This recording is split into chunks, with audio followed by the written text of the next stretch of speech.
नमस्कार दोस्तों, स्वागत है आप सभी का एसएससी मेकर के यूट्यूब चैनल पे। दोस्तों, आज की वीडियो में हम सामान्य विज्ञान से रिलेटेड इम्पोर्टेंट 20 क्वेश्चन डिटेल में डिस्कशन करेंगे। यह सामान्य विज्ञान की सीरीज का पार्ट 92 है, जो कि आने वाले railway NTPC group D, SSC CGL, CHSL, banks आदि एग्जाम के लिए काफ़ी हेल्पफुल है। यह क्वेश्चन विभिन्न प्रतियोगी परीक्षाओं में बार बार पूछे गए हैं तथा बार बार रिपीट होते हैं। सारे क्वेश्चन इंपॉर्टेंट है, इसलिए पूरे वीडियो ध्यान देखिए। आइए स्टार्ट करते हैं। प्रश्न नंबर 1, कॉन्टैक्ट लेंस सामान्य रूप से किसके बने होते हैं? दोस्तों, कॉन्टैक्ट लेंस यह सामान्य रूप से सिलिकॉन हाइड्रोजेल के बने होते हैं। किसके बने होते हैं? यह सिलिकॉन हाइड्रोजेल के बने होते हैं। ऑप्शन भी इसका करेक्ट हो जाएगा। दोस्तों, कॉन्टैक्ट लेंस सिलिकॉन तथा सिलिकॉन हाइड्रोजेल का बना होता है। सिलिकॉन हाइड्रोजेल से बने लेंस बढ़िया होते हैं। इनमें आंखों को ऑक्सीजन अच्छी मात्रा में मिल पाती है, इसलिए सिलिकॉन हाइड्रोजेल से बने लेंस ज़्यादा देर तक पहन सकते हैं। सिलिकॉन को हाइड्रोजेल के साथ मिलाने पर एक बहुत मुलायम प्लास्टिक बनता है, जिसमें से ऑक्सीजन आसानी से आंखों तक पहुंच पाती है।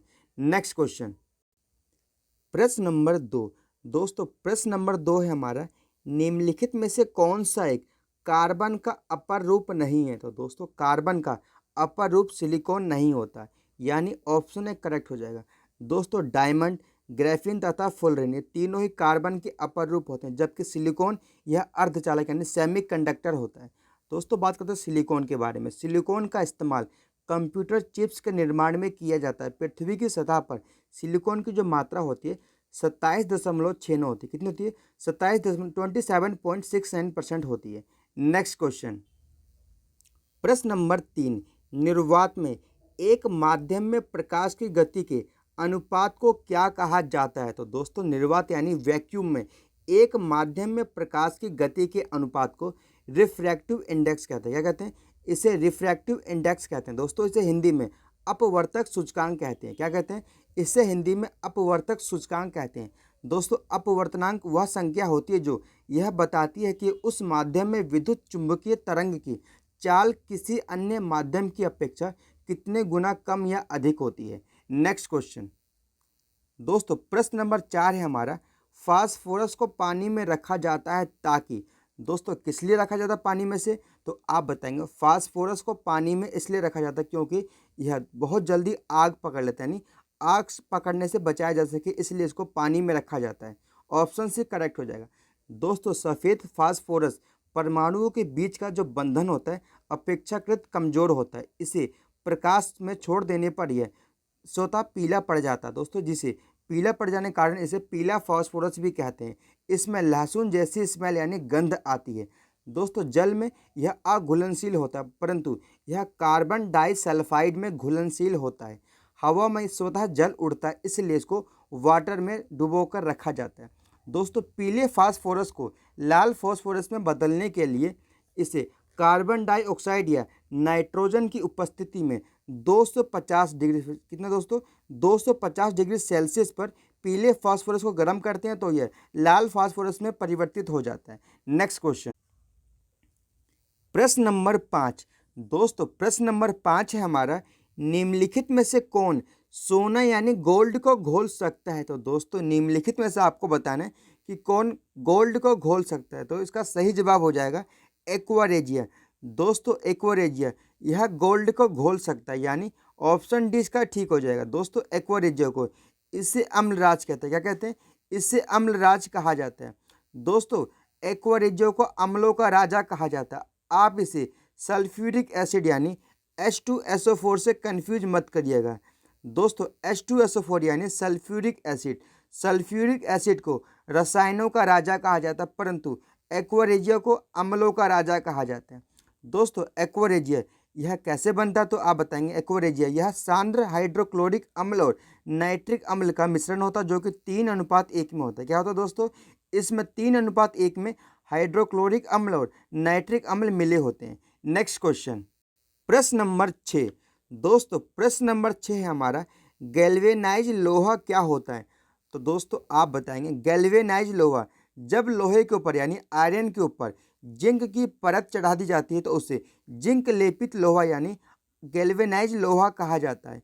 इसका ऑप्शन है करेक्ट हो जाएगा। नेक्स्ट क्वेश्चन, प्रश्न नंबर 7, मनुष्य के शरीर में वह ग्रंथि जो एंजाइम और हार्मोन दोनों को स्रावित करती है, तो दोस्तों कौन होगा? तो आप बताएंगे पैंक्रियाज यानी अग्नाशय। दोस्तों अग्नाशय यह एंजाइम और हार्मोन दोनों को स्रावित करती है, यानी ऑप्शन इसका करेक्ट हो जाएगा। दोस्तों बात करते हैं अग्नाशय ग्लैंड के बारे में। यह पेट के ठीक नीचे मौजूद होती है तथा यह इंसुलिन नामक हार्मोन स्रावण करती है। दोस्तों इंसुलिन का कार्य होता है रक्त में शर्करा की मात्रा का स्तर कम रखना। दोस्तों हमारे शरीर में सबसे छोटी ग्रंथि कौन सी होती है? तो आप बताएंगे मानव शरीर में सबसे छोटी ग्रंथि होती है पीयूष ग्रंथि, इसे मास्टर ग्लैंड कहते हैं, जबकि सबसे बड़ी ग्रंथि होती है यकृत यानी लीवर। नेक्स्ट क्वेश्चन, प्रश्न नंबर 8, जहाज़ों की गति में वृद्धि किस सिद्धांत पर आधारित होती है?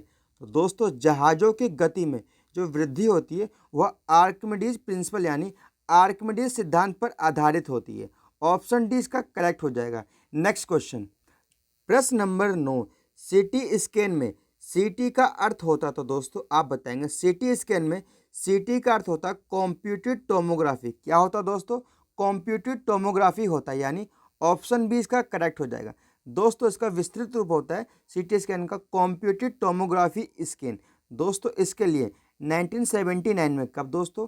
1979 में जी.एन. हाउसफील्ड तथा ए.एम. कॉर्नमेक को संयुक्त रूप से मेडिसिन का नोबेल प्राइज मिला था। नेक्स्ट क्वेश्चन, प्रश्न नंबर 10, किसी क्रेडिट कार्ड को स्वैप करना किस सिद्धांत पर आधारित होता है? तो दोस्तों किसी क्रेडिट कार्ड को स्वैप करना जो होता है इलेक्ट्रोमैग्नेटिक इंडक्शन पर आधारित होता है, यानी ऑप्शन डी इसका करेक्ट हो जाएगा।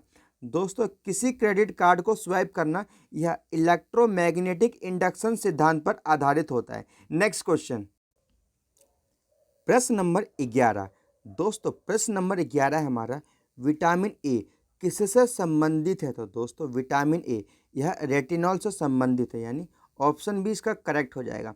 दोस्तों विटामिन ए का रासायनिक नाम रेटिनॉल होता है। दोस्तों विटामिन ए की कमी से व्यक्तियों में नाइट ब्लाइंडनेस नामक रोग हो जाता है। अगर हम बात करें एस्कॉर्बिक एसिड के बारे में, तो दोस्तों विटामिन सी का रासायनिक नाम एस्कॉर्बिक एसिड होता है और एस्कॉर्बिक एसिड की कमी से व्यक्तियों में स्कर्वी नामक रोग हो जाता है।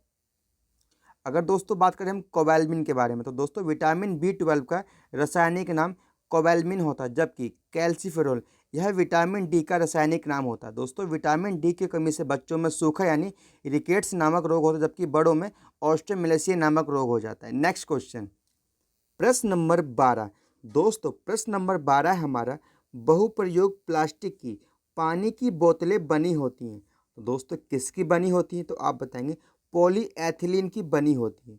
ऑप्शन सी करेक्ट हो जाएगा। दोस्तों बात करते हैं पॉलीएथिलीन के बारे में। It is most popular plastic in the world.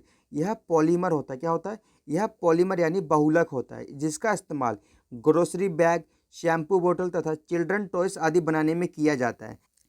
प्रश्न नंबर 13, दोस्तों प्रश्न नंबर 13 आप सभी के लिए होमवर्क के तौर पर पूछा गया क्वेश्चन है, जिसका जवाब आप सभी को कमेंट सेक्शन में बताना होगा। दोस्तों प्रश्न है हमारा, निम्नलिखित में से सबसे छोटी इकाई की मेमोरी का नाम बताएं। दोस्तों इसका सही जवाब आप सभी को कमेंट सेक्शन में बताना होगा। नेक्स्ट क्वेश्चन, प्रश्न नंबर 14, क्रायोजेनिक निम्नलिखित में से किसे दर्शाता है? तो दोस्तों क्रायोजेनिक यह निम्नलिखित में से लो टेम्परेचर किसे? दोस्तों यह लो टेम्परेचर को दर्शाता है, यानी ऑप्शन ए करेक्ट हो जाएगा। दोस्तों बात करते हैं क्रायोजेनिक के बारे में, तो दोस्तों क्रायोजेनिक यह यूनानी भाषा के क्रायोस से लिया गया है। किससे लिया गया है? यह यूनानी भाषा के क्रायोस से लिया गया है। दोस्तों क्रायोस का अर्थ होता है शीत यानी बर्फ। क्या होता है दोस्तों? क्रायोस का अर्थ होता है बर्फ यानी शीत। दोस्तों -238, क्या दोस्तों? -238 डिग्री फ़ारेनहाइट को क्रायोजेनिक तापमान कहा जाता है। दोस्तों मोस्ट इंपॉर्टेंट फैक्ट है, आप इसे नोट जरूर करिए। क्रायोजेनिक तापमान किसे कहते हैं? तो आप बताएंगे -238 डिग्री फ़ारेनहाइट को क्रायोजेनिक तापमान कहा जाता है। नेक्स्ट क्वेश्चन, प्रश्न नंबर 15 है दोस्तों हमारा, सॉइल हेल्थ कार्ड के विषय में क्या सत्य नहीं है? तो दोस्तों आपको बताना है कि सॉइल हेल्थ कार्ड के विषय में कौन सा कथन असत्य है। तो पहला कथन है हमारा, किसानों को उत्पादकता में सुधार लाने में मदद करना, यह कथन सत्य है। फसलों के लिहाज से उर्वरकों की सिफारिश करता है, यह भी कथन सत्य है। मिट्टी के पोषक तत्वों पर बुनियादी इनपुट प्रदान करता है, ये भी कथन सत्य है। यह राज्य सरकार द्वारा प्रायोजित योजना, यह कथन गलत है। दोस्तों सॉइल हेल्थ कार्ड जो होता है यह केंद्र सरकार द्वारा प्रायोजित योजना, यानी ऑप्शन डी इसका ठीक हो जाएगा, यह कथन असत्य है। दोस्तों बात करते हैं सॉइल हेल्थ कार्ड के विषय में। दोस्तों केंद्र सरकार द्वारा 17 फरवरी, कब दोस्तों, 17 फरवरी 2015 को, कब दोस्तों, 17 फरवरी 2015 को सॉइल हेल्थ कार्ड मिशन को, यानी सॉइल हेल्थ कार्ड योजना लॉन्च किया गया था। दोस्तों इसका उद्देश्य था किसानों को मिट्टी के पोषक तत्व और उर्वरकों के बारे में जानकारी देकर खेती की उत्पादकता को सुधारना। नेक्स्ट क्वेश्चन, प्रश्न नंबर 16, माइक्रोचिप्स बनाने के लिए निम्नलिखित में से किसका प्रयोग किया जाता है? तो दोस्तों निम्नलिखित में से माइक्रोचिप्स बनाने में सिलिकॉन का प्रयोग किया जाता है, यानी ऑप्शन बी इसका करेक्ट हो जाएगा। दोस्तों सिलिकॉन को SI के रूप में प्रदर्शित किया जाता है तथा इसका एटॉमिक नंबर 14 होता है। नेक्स्ट क्वेश्चन, दोस्तों अगर आपको यह वीडियो पसंद आती है, वीडियो आपको समझ में आती है, तो वीडियो को फटाफट लाइक कर दीजिए, फटाफट शेयर कर दीजिए। प्रश्न नंबर 17, दोस्तों प्रश्न नंबर 17 है हमारा, MRI का पूर्ण रूप होता है। दोस्तों MRI का पूर्ण रूप क्या होता है? तो आप बताएंगे। MRI का पूर्ण रूप होता है मैग्नेटिक रेजोनेंस इमेजिंग। क्या होता है दोस्तों? मैग्नेटिक रेजोनेंस इमेजिंग होता है। ऑप्शन सी इसका करेक्ट हो जाएगा। दोस्तों बात करते हैं MRI के बारे में। यह चिकित्सा प्रतिबिंब की एक तकनीक होती है जिसमें MRI द्वारा शरीर के अंगों का चित्र प्राप्त करने के लिए चुंबकीय क्षेत्र तथा रेडियो तरंगों का प्रयोग किया जाता है।